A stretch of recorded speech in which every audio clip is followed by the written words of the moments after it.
Monsieur de la Cruz vient de raccrocher le téléphone en ayant l'air très heureux. En utilisant mes compétences, je viens de transférer plus de 10 millions de dollars à travers 4 pays et 12 banques, et j'ai réussi à blanchir ces fonds et à le protéger de toute enquête gouvernementale. Je m'appelle Tony. Je suis devenu connu et respecté comme quelqu'un d'excellent pour déplacer de l'argent, cacher des fonds et protéger les gens de la poursuite et de la prison. Je ne demande jamais d'où vient l'argent et je n'interfère jamais avec leurs affaires pour me protéger des autorités et garder ma boussole morale dans la bonne direction. Oh, je sais ce que ces gens font pour gagner leur vie, mais je crois en la règle. Ne pas poser de questions, alors on ne vous mentira pas. Le travail que je fais m'a rapporté une bonne somme d'argent et en utilisant mes propres stratégies, j'ai 16 comptes bancaires dans 8 pays, 10 portefeuilles de crypto-monnaies et une entreprise qui possède ma maison, mes voitures, paye toutes mes factures et dépenses. Je reçois un salaire de l'entreprise de 50 000 $ par an que j'utilise pour les dépenses imprévues. L'entreprise réalise un petit bénéfice chaque année pour rester en règle aux yeux des autorités fiscales. Cette stratégie me protège également de toute action en justice, poursuite ou divorce, car je montre peu de valeur nette et très peu de revenus sur les livres. Beaucoup de mes clients comprennent ma valeur et me proposent des choses que je ne peux pas accepter en guise de remerciement pour avoir résolu leurs problèmes d'argent. Ils me proposent des femmes, des drogues, des voyages, de la protection, à peu près tout ce que vous pouvez imaginer. Jusqu'à présent, je n'ai rien accepté d'eux. Ma situation actuelle m'a amené à accepter de l'aide pour la surveillance, la protection et certains aspects de la force. Mes amis du monde des affaires étaient heureux de pouvoir enfin m'aider et m'ont remercié pour le travail que j'ai fait pour eux. Ma femme Jen me considère comme un conseiller financier, ce que je suis. Je suis un conseiller financier certifié. Elle ne sait pas combien je gagne, quels sont mes fonds ou aucun de mes comptes offshore. Tout ce qu'elle sait, c'est que l'entreprise rembourse les prêts hypothécaires sur la propriété de 5 millions, les voitures et les dépenses. Elle ne l'a jamais vraiment demandé car elle n'a pas à travailler, conduit une nouvelle voiture de luxe chaque année et a un budget illimité pour faire du shopping et se divertir. Je pensais que Jen était heureuse et aimait être avec moi tout au long de nos 5 ans de mariage. Jen était géniale au lit, où nous avions souvent des relations sexuelles amoureuses plusieurs soirs par semaine. Elle était sauvage au lit. Elle savait comment me faire plaisir et m'exciter. En retour, je la satisfaisais. Le plaisir, la fantaisie, le sexe et l'amour formaient une excellente combinaison, et je vivais au paradis. Mais apparemment, mon paradis s'apprêtait à subir un ouragan de catégorie 5. Jen et moi avons été en couple pendant 2 ans et nous nous sommes mariés à l'âge tendre de 25 ans. Nous sommes mariés depuis 5 ans. Jen vient de fêter ses 30 ans, et avec sa poitrine généreuse, ses longues jambes sexy et sa silhouette incroyable, elle pourrait facilement être la femme trophée de n'importe quel homme. Ses cheveux blonds et ses incroyables yeux bleus peuvent charmer n'importe quel homme. Elle attirait toujours les regards des hommes et était constamment importunée, mais elle ne répondait pas à leurs avances et montrait fièrement sa bague de fiançailles et sa bague en diamant de 3 carats, pour leur faire savoir qu'elle était mariée. Avant notre mariage, j'ai découvert qu'à l'université, elle fréquentait un homme nommé Josh Winters. Elle était folle amoureuse de Josh, mais il n'était pas prêt à s'engager. À la place, Josh s'est engagé dans les marines, et leur relation s'est finalement essoufflée. Maintenant, j'ai découvert qu'8 ans plus tard, Josh Winters a quitté le service et est revenu dans notre ville, et Jen n'arrivait pas à oublier son amour pour lui. Lorsque Josh est revenu de ses 2 missions, il a bien sûr cherché d'anciens amis, y compris ma femme. Jen a toujours été sous son charme, et après avoir obtenu son numéro de téléphone portable auprès d'un ami commun, il lui a envoyé des textos et l'a appelé, essayant de se rencontrer comme autrefois. Cela fait 6 semaines que Jen a commencé à agir différemment, probablement par culpabilité de communiquer avec Josh et de garder cela secret. L'attention excessive et les jeux sexuels supplémentaires avec moi étaient agréables, mais inhabituels pour Jen. Elle était toujours attentive et joyeuse, mais il était clair que quelque chose avait changé dans son comportement. Je n'ai pas attendu et j'ai prêté plus d'attention à Jen. Ce week-end-là, l'un de nos amis a mentionné Josh lors d'un barbecue et a dit qu'il était de retour en ville. J'ai demandé quand il était revenu, et cela coïncidait avec les changements que j'avais remarqués chez Jen. Le lendemain, j'ai appelé l'un de mes amis d'affaires et je lui ai raconté ce qui se passait et que j'aurais peut-être besoin de son aide. Il était ravi de pouvoir enfin faire quelque chose pour moi après tout l'argent que je lui avais rapporté et comment je l'avais tenu à l'écart des ennuis avec les fédéraux. Je lui ai donné tous les noms et informations, et il m'a dit qu'il me contacterait bientôt. Qui sait ce que ces gars-là font, mais ils m'ont très rapidement remis un dossier de 4 pouces sur Josh Winters, contenant presque toute sa vie et ses informations. Tout, depuis une copie de son acte de naissance jusqu'à ses dossiers universitaires, son arbre généalogique et ses dossiers militaires. Je savais plus de choses sur ce gars que sa propre mère. J'avais également reçu une impression quotidienne de ses messages textes, y compris plus de 15 messages par jour à ma femme. On m'avait dit de ne pas demander d'où il tenait ces informations. Au début, les messages étaient amicaux et ce à quoi on s'attendrait d'un vieil ami, mais après la première semaine, ils sont devenus sexuels. J'étais content de voir Jen mettre un terme à ses avances, mais après une autre semaine de persistance de sa part, il a finalement réussi à surmonter les barrières et elle a commencé à flirter en retour. Ma colère envers ce prédateur a grandi car je savais que Jen avait encore des sentiments pour ce type et je savais qu'il y avait des ennuis à venir. Après 4 semaines à flirter et à envoyer des messages, il a convaincu Jen de le rencontrer pour déjeuner. Ce mec a même eu le culot de lui demander de porter quelque chose de sexy pour lui car elle lui manquait tellement. À mon horreur, elle a accepté et a même demandé si elle devait oublier ses sous-vêtements, comme autrefois. J'ai craché alors que ma colère atteignait un niveau que je n'avais pas ressenti depuis longtemps. J'ai demandé des conseils à mes associés et ils m'ont donné quelques idées sur la façon de gérer ce type. Nous avons convenu qu'il serait préférable que je les rencontre en face à face pendant leur déjeuner, avec quelqu'un à proximité pour la protection au besoin. Bien sûr, nous savions exactement à quelle heure et où ils se rencontreraient grâce au groupe de surveillance de mon ami, qui m'aidait avec ce problème. Je suis entré dans le restaurant et je les ai trouvés assis dans un coin isolé. Jen portait une robe sexy avec un décolleté très plongeant et sans soutien-gorge, ce qui m'a rendu furieux à nouveau. Ils étaient assis dos au restaurant, ensemble d'un côté d'une banquette privée. Ils avaient l'air assez complices. J'ai vu un homme me suivre que j'ai supposé être l'un de mes gardes du corps alors que je m'approchais de leur table. Ma femme et son amoureux m'ont tous les deux regardé quand j'ai dit bonjour. « Hé, Jenny !» ai-je dit en glissant dans la banquette en face d'eux. Le grand homme qui m'avait observé était maintenant assis à 3 tables de moi. Regardant Jen avec un sourire amical, j'ai demandé « Tu ne vas pas me présenter à ton ami ?» La scène était intense alors que je restais là à regarder dans les yeux de Jen. Josh m'a regardé avec une expression confuse, mais ma femme m'a regardé avec une expression mêlée de choc et de culpabilité. Ils ont continué à se tenir côte à côte en se tenant la main sur la table. Après avoir réalisé ce qui se passait, elle a essayé de libérer sa main de celle de Josh, mais il la tenait maintenant fermement, me souriant, un sourire qui s'est transformé en un rictus, me montrant qu'elle était avec lui. Ce scélérat plein d'assurance n'avait aucune intention de reculer. « Chérie, voici Josh Winters. Josh, voici mon mari Tony. » Je ne l'ai jamais vue aussi nerveuse.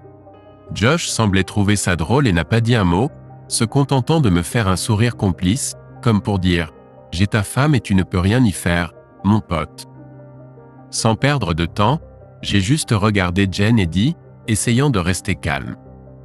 Je déteste interrompre votre dîner, mais j'ai besoin de parler à ma femme pendant quelques minutes seule. Pourriez-vous la laisser sortir de la cabine ? Il a finalement lâché sa main et est sorti de la cabine, lui permettant de partir. Elle s'est levée, serrant son sac contre sa poitrine nue, se tenant entre Josh et moi, l'air effrayé et inquiète. Je lui ai pris la main et l'ai conduite à l'arrière du restaurant, vers les toilettes. Toujours nerveuse et se sentant coupable d'être surprise comme ça avec Josh, elle a marché tranquillement sans dire un mot. Je l'ai traînée dans les toilettes pour homme vide et j'ai commencé à parler. « Jen, tu ne portes pas de soutien-gorge et tes seins dépassent de cette robe. Tu es habillée comme une femme déchue et je ne comprends pas pourquoi tu me manques de respect de cette façon. » Elle est restée là à pleurer sans dire un mot. Puis j'ai relevé l'ourlet de sa robe pour m'assurer qu'elle ne portait vraiment pas de culotte. Elle a vu mon expression d'horreur, puis de colère. Tenant la robe au-dessus de sa taille, je l'ai tournée vers le miroir et l'ai forcée à regarder son reflet sans culotte. Pas de culotte? C'est comme ça que tu t'habilles quand je ne suis pas là? Jen, qu'est-ce que tu fabriques? Tu te transformes en femme déchue? Ce comportement est inacceptable de la part de ma femme. Elle a crié, tirant sa robe pour couvrir sa nudité. Non, ce n'est pas ce que ça semble être. Je sais comment ça sonne, mais j'ai une bonne explication. Et alors, tu comprendras. Je promets d'expliquer. D'une voix autoritaire et sombre qu'elle n'avait jamais entendue de ma part auparavant, j'ai parlé lentement, en soulignant chaque mot. Évidemment, nous devons en discuter. Si tu espères rester marié avec moi, tu feras exactement ce que je dis.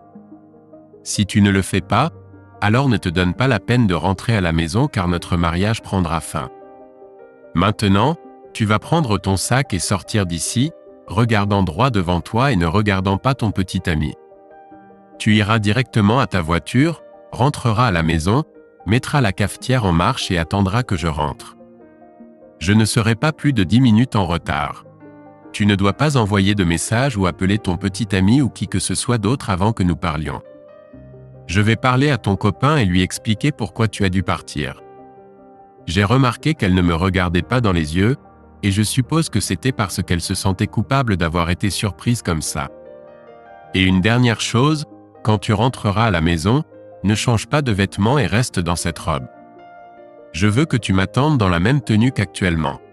Si tu ne réponds pas à ma demande, alors ne rentre même pas ce soir. Ensuite, je t'appellerai plus tard pour te dire comment les choses vont évoluer à partir de maintenant. Oh mon Dieu, qu'ai-je fait?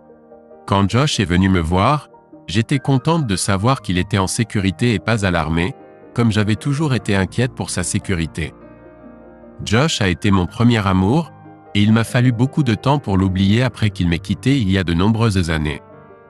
Nous nous sommes éloignés l'un de l'autre, et même s'il n'y avait plus d'amour entre nous, je pensais toujours à lui. Je sais que j'aime Tony, et il a été l'amour de ma vie depuis notre rencontre.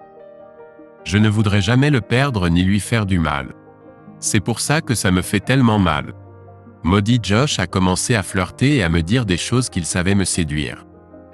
Il avait toujours un moyen de me faire des choses et d'agir comme une écolière, et je détestais le fait que je ne pouvais pas résister. J'ai essayé de le repousser, mais ses flirts constants et ses messages sexuels m'ont usé jusqu'à ce que j'accepte enfin de le rencontrer pour déjeuner. Parler avec lui m'a fait me sentir si coupable et méchante. Je savais que je ne devrais pas faire ça et que je devrais dire à Tony que Josh était revenu en ville et que nous avions parlé, mais je l'ai gardé secret et je le regrette plus que quiconque ne peut l'imaginer. Josh a un moyen de me faire sentir que je lui appartiens, et quand il m'a demandé de porter quelque chose de sexy, j'ai dit oui. Je savais que c'était mal et que je ne devrais même pas déjeuner avec lui, encore moins porter cette robe, mais je savais que je le ferais. Qu'est-ce qui m'a poussé à te suggérer de venir sans culotte? Suis-je vraiment si superficiel et stupide? Oui, quand nous sortions ensemble, il insistait toujours pour que je n'en porte pas, et maintenant quand il m'a invité à déjeuner, c'était comme si de vieux souvenirs revenaient et devenaient normaux.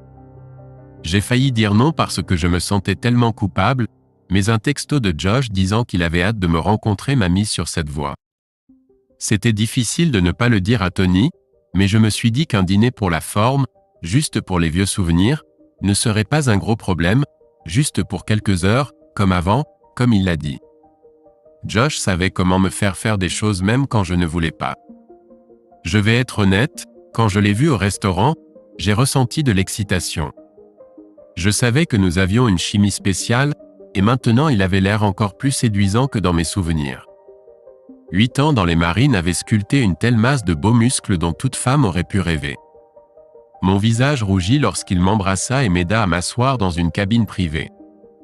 C'était comme au bon vieux temps. Nous rions et c'était comme s'il n'était jamais parti. Je me sentais heureuse et excitée d'être avec lui, et quand il prit ma main sur la table, je me sentis en sécurité et au chaud. Nous n'étions là que depuis quelques minutes, à rire et à nous amuser, quand soudain Tony apparut devant nous, et la seconde d'après, il s'assit juste en face de nous avec un sourire sadique qui me donna des frissons. Mon cœur s'arrêta quand je réalisais ce que je faisais et ce que cela semblait être. Quand Tony nous vit main dans la main, mon monde s'effondra. Je vis la douleur et la colère dans ses yeux et je voulais sauter par-dessus la table, le serrer dans mes bras et lui dire combien je l'aimais et lui enlever sa douleur. Je n'aurais jamais voulu blesser intentionnellement Tony, mais c'est exactement ce qui s'est passé. La façon dont il me regardait avec dégoût et mépris brisa mon cœur. L'homme que j'aime et avec qui je suis depuis 5 ans me regardait avec un autre homme, un ancien amant. Je ne savais pas quoi faire et je restais là, figé et sans voix. Quand Tony dit qu'il voulait me parler, mon cœur se brisa car je m'attendais à ce qu'il me dise que c'était fini entre nous. Quand il m'entraîna dans les toilettes pour hommes, je ne savais pas à quoi m'attendre, et quand il releva ma robe pour révéler que je ne portais pas de culotte, je faillis m'évanouir. Je ne peux qu'imaginer ce qu'il pensait et à ce moment-là, je me sentis comme une épouse déchue et infidèle. Quand il me dit de rentrer à la maison et d'attendre son retour, je me souviens de comment ça sonnait. Sa façon d'agir me terrifiait. Je savais que je devais lui obéir pour sauver notre mariage et lui faire comprendre pourquoi j'avais fait ça. Je dois arranger ça et juste accepter tout ce qu'il dit. Puis, quand il dit qu'il allait parler à Josh seul, j'eus peur pour lui. Josh est bien plus costaud que Tony et avec 8 ans d'entraînement chez les Marines, j'avais peur que Tony ne se fasse mal. Je voulais lui dire de ne pas faire ça mais j'étais confuse. J'ai essayé de m'excuser, mais Tony m'a juste dit de rentrer à la maison et qu'il serait bientôt là. Puis, quand il m'a dit de ne pas changer de vêtements, j'ai réalisé que j'étais dans de beaux draps et que ce serait difficile pour moi d'expliquer mes actions.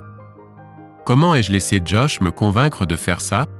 Je ne voulais pas qu'il soit dans ma vie, je voulais juste revivre de vieux souvenirs et m'amuser, mais en y regardant du point de vue de Tony, on aurait dit que j'allais coucher avec Josh. Zut! Comment puis-je arranger ça? J'avais l'impression que tout le monde me regardait en marchant vers ma voiture à travers le restaurant. Je n'osais pas regarder Josh et je savais qu'il se demandait où j'allais. Il m'a fallu quelques minutes avant d'arrêter de pleurer suffisamment pour rentrer chez moi. C'était le trajet le plus long dont je me souvienne. Voir la douleur dans les yeux de Tony m'a fait pleurer à nouveau. Comment ai-je pu lui faire ça? Je n'arrive pas à croire que j'ai laissé Josh me manipuler comme ça et d'une manière ou d'une autre, je dois faire comprendre à Tony et obtenir son pardon. Zut, je suis dans de beaux draps en ce moment et tout ça à cause de Josh et de ma stupidité. Quand je suis rentré chez moi, j'ai mis le café en route et je suis resté là à me demander ce qui s'était passé dans leur conversation. Combien de temps avant que Tony rentre à la maison? Va-t-il me crier dessus? Est-ce que je peux sauver notre mariage? J'en ai besoin. Je ne veux pas vivre sans Tony et il doit savoir qu'il est le seul que j'aime et que je veux dans ma vie. Je suis retourné à la table et j'ai discuté avec Josh. Eh bien, il semble que Jen ne reviendra pas et je voulais juste discuter avec toi. Je suis sûr que tu sais que Jen a encore des sentiments pour toi et est facilement manipulée, comme tu l'as vu aujourd'hui et au cours des dernières semaines, mais tu dois comprendre qu'elle est mariée à moi et je ne vais pas partager avec toi. Je ne suis pas une personne possessive ou imprudente, donc aujourd'hui je vais donner à Jen le choix. Rester dans notre mariage ou me quitter pour toi, mais pas ensemble. Elle prendra cette décision seule, sans ton influence. Que le meilleur gagne, et si elle te veut, soit. Mais si elle veut rester dans notre mariage, elle ne te contactera plus. Si tu n'entends pas parler d'elle aujourd'hui, je m'attends à ce que tu ne l'appelles ni ne lui envoies de message. Est-ce que tu comprends ce dont je parle? Écoute, mec, j'appellerai ou enverrai des messages à Jen quand je veux. C'est une femme adulte et prend ses propres décisions. Elle ne t'appartient pas. Je peux te garantir une chose, elle sera avec moi à nouveau tôt ou tard. Elle ne peut pas résister aux souvenirs de nos ébats. Désolé, mais tu devras vivre avec ça, dit-il de nouveau avec le même sourire narquois. Oh, Josh, j'espère que tu seras raisonnable. Je veux dire, tu es un beau mec, grand et musclé. Je suis sûr qu'il y a des centaines de femmes célibataires qui aimeraient t'avoir. Pourquoi des gars comme toi ne laissent-ils pas tranquilles les femmes mariées? Tu vois, Josh, tu peux être un grand macho, un type sympa pour qui Jen a toujours des sentiments, mais tu me sous-estimes. Regarde, Josh, tu ne sais pas ce que je fais dans la vie ni avec qui je traîne, et ça, mon ami, c'est ta première erreur. Je sais tout sur toi et ce que tu as fait. Au fait, comment vont tes parents Michael et Ingrid? Ils adorent vraiment leurs 2 chiens Casey et Mickey, n'est-ce pas? Tu sais, ça fait plus de 4 ans que tu as vu ta sœur Kate à Austin, et ces 3 filles grandissent et aimeraient voir leur oncle Josh. Oh, et la copine de ton meilleur ami Billy est enceinte et attend un garçon. Je ne pense pas qu'elle lui ait encore dit, mais je suis sûr qu'il sera ravi. J'ai lu tous tes messages à Jen, et je dois dire que tu es persévérant. Regarde, tu peux être un gros dur, mais les amis que j'ai dans mon travail sont impitoyables et me doivent beaucoup. Maintenant, je lui ai souri. Comme tu l'as dit, elle ne peut pas te résister, mais ce soir, on verra qui est l'homme le plus fort. Est-ce qu'elle veut un perdant macho comme toi, ou restera-t-elle fidèle à notre mariage de 5 ans? Tu vois, Josh, je vais être objectif. Je lui laisserai le choix. Son choix sera simple. Elle pourra choisir d'être avec toi et me quitter, ainsi que notre mariage, et si c'est son choix, je le respecterai et vous souhaiterai à tous les deux le meilleur. Je ne vivrai pas avec une femme qui veut un autre homme, et je ne la partagerai pas. Ça fera mal, mais je préfère la laisser partir maintenant et avancer. Maintenant, d'un autre côté, si elle décide de rester fidèle, il y aura des changements pour elle après sa petite escapade avec toi aujourd'hui. Toi aussi, tu as entamé mon niveau de confiance, et il faudra le restaurer. Quant à toi, si elle reste avec moi, tu ne la contacteras plus. Cela signifie pas de messages, pas d'email, pas d'appel téléphonique, et pas de contact avec des amis. Tu disparaîtras de sa vie. Si tu entres dans un restaurant et que tu la vois, tu te retourneras et tu partiras. Si tu es à une fête ou dans un club et que tu la vois, tu partiras. Tu ne feras rien dans mon dos ou essaieras de la contacter, car la douleur que tu ressentiras sera comme rien de ce que tu as déjà vécu. Tes proches paieront pour ta stupidité. Est-ce que tu comprends ce que je viens de dire? Est-ce que tu comprends à quel point je suis sérieux? Josh est resté là, avec une expression stupéfaite sur le visage, ne sachant que penser. Comment diable sais-tu autant de choses sur ma famille et ma vie? Comme je l'ai dit, j'ai beaucoup d'amis qui me doivent un service, et ces amis ne sont pas les personnes avec qui tu veux te mêler. Je peux sembler être un gars doux, mais disons simplement qu'il y a plus en moi que ce que tu vois. Vas-tu vraiment lui offrir une chance de te quitter pour moi? Je suis un homme de parole. Oui, si elle était une autre femme qui m'aurait montré un tel manque de respect comme elle l'a fait avec toi aujourd'hui, je l'aurais déjà mise dehors et ruinée.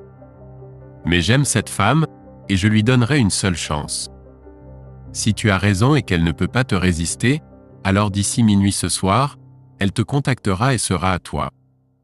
L'autre choix est de t'oublier, de respecter mes vœux de mariage et de rester ma fidèle épouse. Si elle reste avec moi, tu seras mort pour elle, et tu n'interféreras plus dans notre mariage. Tony, j'espère que tu tiendras ta parole de nous laisser vivre en paix, car je pense qu'elle voudra être avec moi. C'est ce qu'elle m'a dit, et je sais à quel point elle me désire, a dit Josh, essayant de paraître confiant et responsable. Ce type était arrogant, mais je devais me demander s'il avait raison. Je le saurais assez vite. Je me levai pour partir et dis, « J'espère ne plus jamais entendre ton nom, ni faire quelque chose que je préférerais ne pas faire. » Mais nous verrons bientôt. Alors que je partais, l'homme dans l'ombre se leva, lança à Josh un regard en colère, puis partit 1 minute après moi. Josh reçut un message selon lequel j'avais un garde du corps et qu'il m'avait peut-être mal jugé en me prenant pour un mari doux et innocent. Je rentrais chez moi en me demandant si cette femme que j'aimais tant serait de nouveau dans mon lit.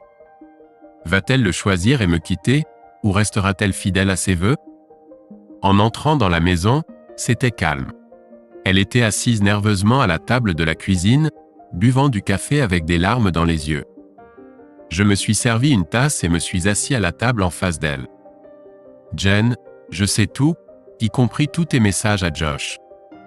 Avant que tu me demandes comment je le sais, garde à l'esprit que j'ai beaucoup d'amis grâce à mes relations professionnelles qui me doivent plusieurs services, et ce sont des personnes que tu préférerais ne pas rencontrer. Maintenant je sais que tu es désolé, alors s'il te plaît, ne dis rien car cela n'a aucun sens pour moi en ce moment. Tu as trahi mon amour et aujourd'hui tu as fait quelque chose que je n'ai jamais attendu et que je n'aurais jamais cru que tu étais capable de faire. En le mettant devant moi aujourd'hui, tu as montré ton manque de respect envers moi en tant que mari. Tu me connais et je ne vivrai pas avec une femme qui ne me respecte pas, nos vœux et la sainteté de notre mariage. Tu sais que beaucoup de gens pensent que la définition d'un conjoint infidèle est seulement quand le conjoint couche avec son amant. Certaines personnes pensent que s'embrasser n'est pas tromper, mais dans mon monde, le simple fait de penser à être avec un autre homme est un mensonge. Les baisers et les caresses vont bien au-delà de la tromperie et sont inacceptables. Les conversations que tu as eues avec Josh, la robe sexy que tu as portée sans soutien-gorge, t'exposant, ta suggestion de venir sans culotte, la manière dont vous vous êtes assis ensemble en vous tenant la main. À mes yeux, tout cela séparément et surtout ensemble constitue une trahison. Tu as donné ton amour et ton attention à un homme en dehors de notre mariage. Oui, évidemment, il n'y a pas eu d'embrassade et c'est la seule raison pour laquelle nous communiquons encore et avons cette conversation. Tu dois savoir que je ne partagerai jamais ta compagnie avec qui que ce soit et je ne tolérerai pas une femme qui trompe. Je sais à quel point tu étais proche de Josh et je comprends que tu aies encore des sentiments pour lui. Cependant, je sais aussi que tu es marié avec moi et je peux te dire sans aucun doute que je ne te partagerai pas avec lui ou avec quelqu'un d'autre. La raison pour laquelle je ne t'ai pas encore mise à la porte est que je t'aime follement et je ferai tout pour que nous restions ensemble. Cependant, avant d'aller plus loin, j'ai une question et ne mens pas car je pourrais déjà connaître la réponse. Pendant que tu étais assise avec lui sans culotte, t'a-t-il touché? T'a-t-il touché? Ou quelqu'un d'autre dans notre mariage t'a-t-il déjà touché là? Non, je te jure, jamais. Personne ne l'a jamais fait. Seulement toi. Mais tu étais prête à le laisser faire aujourd'hui, n'est-ce pas? Elle baissa la tête et se remit à pleurer. Je ne sais pas. Je n'ai pas voulu faire ça. Non, je suis tellement désolée pour tout ça. Je suis tellement idiote. Pardonne ma stupidité, Tony. Eh bien, s'il t'avait touché là, cette conversation serait terminée. Il semble que, à part quelques poignées de main et quelques messages, rien ne s'est passé pour mettre fin à notre mariage, bien que je sois déçu de tes actions. Dis-moi, pourquoi as-tu porté cette robe en exhibant tes charmes? Dis-moi la vérité, avais-tu prévu de le séduire et de le mettre dans ton lit? Oh, mon Dieu, non. Je ne ferai jamais ça. C'est difficile à expliquer, mais je voulais juste avoir l'air sexy pour lui et revivre certains de mes anciens sentiments. Je sais que c'était stupide et égoïste, mais il a juste un moyen de me faire des choses. Je n'avais jamais l'intention de coucher avec lui. Tu dois me croire. Jen, je veux le croire. Mais tout ce que tu as fait aujourd'hui me conduit à une question sérieuse à laquelle je veux une réponse. Je t'ai dit que je ne te partagerai jamais avec un autre homme. Je ne vais pas non plus épouser une femme qui est amoureuse d'un autre homme et qui veut être avec lui. Je vais te donner un choix et je veux que tu y réfléchisses sérieusement, car une fois que tu auras choisi, je n'accepterai plus jamais la trahison ou le manque de respect de ta part. Je sais que tu m'aimes et je comprends tes sentiments passés pour Josh, c'est pourquoi je vais te donner un choix. Je veux que tu choisisses entre Josh et notre mariage. Si tu veux être avec lui, je te laisserai partir. Je te traiterai équitablement dans le divorce et vous permettrez à tous les deux de vivre en sécurité sans aucune représaille. Ou tu peux rester dans notre mariage, me rester fidèle et honorer tes vœux de mariage. Un choix simple avec des conséquences à long terme. Maintenant, si tu choisis Josh, je te demanderai de quitter la maison avec tes affaires d'ici le week-end et je commencerai immédiatement les procédures de divorce. Si tu veux rester marié, tu ne devras plus avoir de contact avec Josh. Ni aujourd'hui, ni jamais. Cela signifie qu'il sera mort pour toi. J'ai ensuite énoncé les mêmes exigences que j'avais dites à Josh, de ne jamais être au même endroit au même moment et ce que je saurais si cela se produisait. Elle a accepté sans hésitation. Donc Jen, aujourd'hui tu as une chance de t'en sortir. Cette opportunité ne se présente qu'une fois dans une vie. Tu dois choisir entre ton ex-amant et ton mari aimant. Je vais prendre une douche et quand je reviendrai, j'aurai besoin d'une réponse. Choisis avec sagesse. Avant que je quitte la cuisine, elle a bafouillé. Bien sûr que je te choisis mon chéri. Je t'aime et je ne veux personne d'autre. Jen, tu m'as trahi aujourd'hui. J'ai entendu ce que tu viens de dire, mais je veux que tu restes ici un moment et que tu y réfléchisses attentivement. Si nous restons mariés, tu devras reconstruire la confiance que nous avions autrefois. tu devras aussi m'aider à surmonter la douleur et la colère que tu as causées, ce qui ne sera pas facile. Prends ton temps et donne-moi ta réponse après mon retour.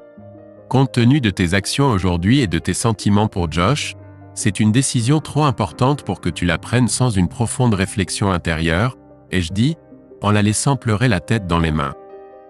J'ai pris mon temps pour me doucher et m'habiller et quand je suis revenu dans la cuisine, elle est accourue vers moi, m'a serré dans ses bras et m'a embrassé.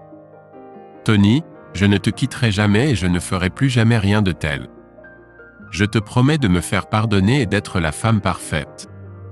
Je suis ta femme et je veux tes enfants, alors ne me quitte pas s'il te plaît. Tu es le seul homme dans ma vie. Je t'aime, a-t-elle dit en m'embrassant et en me serrant plus fort que jamais. Nous nous sommes embrassés et serrés l'un contre l'autre pendant quelques minutes, puis je l'ai porté jusqu'à notre lit et j'ai retrouvé ma femme. Ma colère a motivé mes actions alors que j'agressais sexuellement cette belle femme et qu'elle se donnait entièrement à moi. Je t'aime, Tony, s'il te plaît, emmène-moi. Puis elle m'a attiré plus près et m'a embrassé tendrement. Je l'ai aimée longuement et avec extase. Nous avons atteint des sommets doux ensemble, puis nous nous sommes enlacés en silence pendant 1 heure jusqu'à ce que le monde autour de nous s'estompe. Nous étions de nouveau mari et femme et nous savions tous les deux que rien ne viendrait jamais entre nous. Le lendemain, Josh a réfléchi, mince, elle ne m'a pas appelé, donc je suppose qu'elle a décidé de rester avec cet idiot. Je n'arrive pas à croire ça. La façon dont on s'entendait et dont elle agissait me faisait vraiment penser qu'elle voudrait rester avec moi. Je sais que si j'avais pu la mettre dans mon lit ce jour-là, elle aurait quitté Tony en un clin d'œil. Dès que je pourrai le faire, elle sera de nouveau à moi. Son mari a vraiment ruiné mes plans. Qui est ce gars et comment sait-il autant de choses sur moi et ma famille? Eh bien, je n'en ai pas fini et je pense que je peux la récupérer. Désolé Tony, mais tu vas perdre cette fille. Quelques jours plus tard, l'idiot de Josh a finalement eu l'idée d'envoyer un SMS à Jen pour essayer de la convaincre de me quitter et d'être avec lui, ce qui ne m'a pas surpris. La bonne nouvelle, c'est que Jenna m'a montré un message texte et n'y a pas répondu. Je lui ai dit que j'avais déjà vu son message et que j'étais contente qu'elle n'ait pas répondu, et je lui ai dit que me montrer le texte était un pas intelligent vers la résolution de nos problèmes de confiance. Le lendemain, j'ai envoyé un SMS à Josh pour lui demander si ses parents avaient réussi à retrouver Casey et Mickey. Josh a immédiatement appelé ses parents et a découvert à quel point ils étaient blessés en découvrant qu'ils avaient disparu. Josh a réalisé qu'il les avait blessés en s'impliquant avec Jen après que Tony l'ait averti de ne pas le faire. Je les ai fait disparaître pendant quelques jours, sous bonne surveillance, juste pour que Josh sache à quel point je suis sérieux. Josh m'a rappelé juste après avoir parlé avec ses parents. « Qu'est-ce que tu as fait?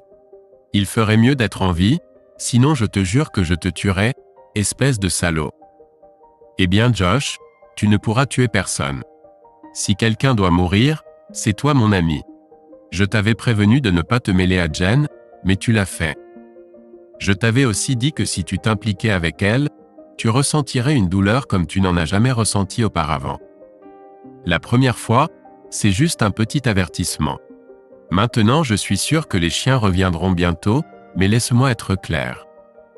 C'est ta dernière mise en garde. Ne contacte plus jamais Jen. Est-ce que c'est clair? Oui, mais il ferait mieux de revenir en bon état. Josh, parce que tu as ignoré mes paroles, je ferai tout ce que je pense nécessaire et tu devras faire face aux résultats de mes actions. Maintenant que tu viens de me menacer, il pourrait revenir en bon état ou ne pas revenir du tout. Je n'ai pas encore décidé, mais ton ton ne me rend pas clément. En fait, maintenant je ne suis même pas sûr qu'ils reviendront.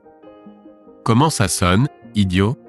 Je me demande si maman et papa devraient savoir pourquoi leurs précieux chiots ont disparu. Peut-être devrais-je les appeler. Qu'est-ce que tu en penses, idiot? D'accord, je suis désolé. Rends-les s'il te plaît et je resterai loin, je te le promets. C'est mieux, mais la prochaine fois ce ne seront pas les chiens qui disparaîtront. Tu comprends ce que je veux dire? Accepté, je comprends. Je promets, je resterai hors de sa vie et tu n'entendras plus parler de moi. Alors, quand est-ce qu'ils reviendront? Ils seront bientôt de retour à la maison. Josh, tu sais que je suis à 1000 km d'ici. Je ne peux pas tout contrôler et ces gens avec qui je suis impliqué ont leur propre opinion, mais je vais leur parler et voir ce que je peux faire. Josh, j'espère vraiment que nous n'aurons plus jamais à avoir une conversation car la prochaine fois, tu auras à faire face à des problèmes beaucoup plus importants. À 3 heures du matin suivant, les parents bouleversés de Josh pleuraient des larmes de joie en entendant leur chien bien-aimé aboyer sur leur porche. Ils n'ont jamais su ce qui s'était passé, où ils étaient, ou que c'était leur fils qui les avait blessés. Josh a entendu la nouvelle et a été soulagé lorsque les chiens sont revenus. Il m'a même envoyé un message d'un mot après leur retour qui disait « Merci ». Josh a finalement compris la situation, s'est éloigné de Jen et a trouvé un emploi dans une autre ville à plusieurs heures de là. Il a essayé d'en savoir plus sur Tony, mais n'a jamais pu obtenir plus que les informations publiques selon lesquelles Tony était juste un conseiller financier. Josh a réalisé que les informations sur Tony étaient scellées et a décidé de passer à autre chose et de commencer une nouvelle vie sans son ancienne flamme. Tant que Josh était en vie, je savais qu'il y avait une chance qu'il revienne dans sa vie, donc 2 semaines après l'incident, j'ai donné à Jen un contrat de mariage postnuptial préparé par mon avocat. Selon elle, elle a accepté de renoncer à tout, y compris aux droits sur tous les enfants nés de notre mariage, en cas d'infidélité. Bien sûr, cela ne pouvait pas empêcher une répétition de sa dernière rencontre avec Josh, mais elle avait suffisamment d'incitation à réfléchir aux conséquences. Entre ma nouvelle attention envers elle et sa réalisation que je vais constamment vérifier qu'elle va bien, en plus de l'accord postnuptial, nous surmonterons toutes les tempêtes futures qui pourraient se présenter. Environ 1 an plus tard, Jen est tombée enceinte de leur premier enfant, et le couple était maintenant plus proche que jamais. Jen a réalisé à quel point elle était proche de ruiner sa vie et s'est dédiée à rendre Tony heureux et à renforcer sa famille. Personne ne mentionnait plus Josh, et c'était comme s'il n'avait jamais existé. Un jour aurait pu tout briser pour toujours, mais l'amour de Tony et son attitude envers les difficultés ont sauvé leur mariage.